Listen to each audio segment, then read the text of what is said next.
qui prétend défendre le droit et le principe, mais en même temps, il le viole. Si le principe de l'autodétermination est si cher à votre cœur, si cher à votre esprit, si lié à votre histoire, à votre ADN, pourquoi vous ne l'appliquez pas chez vous?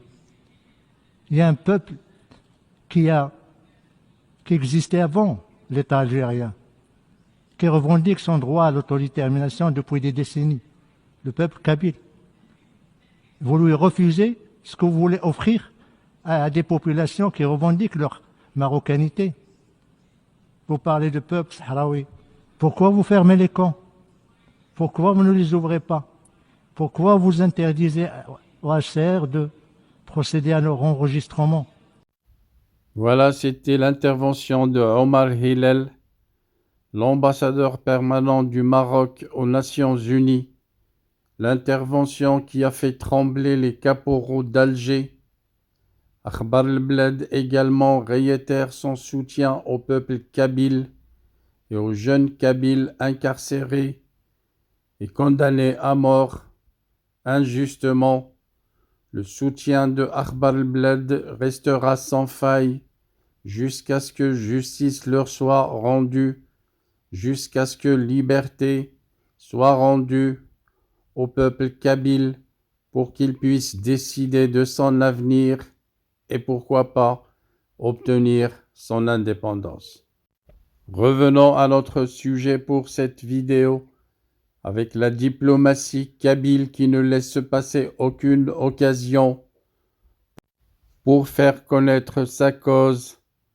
Après une première rencontre avec les Ouïghours le 5 janvier dernier à Munich, une nouvelle rencontre entre Farhat Mhenni et Dolkon Isa, le président du Congrès mondial ouïghour, qui a animé ce jeudi soir une conférence organisée par l'antenne Amnesty International de l'université La Sorbonne à Paris sur le génocide à l'encontre des populations ouïghours.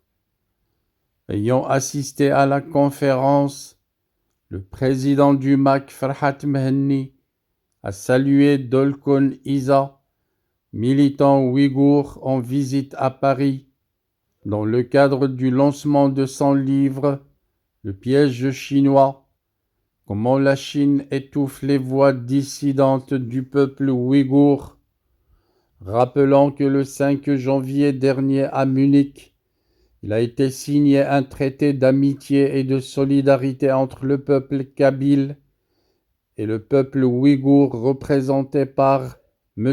Dolkon Isa, le président du Congrès mondial ouïghour.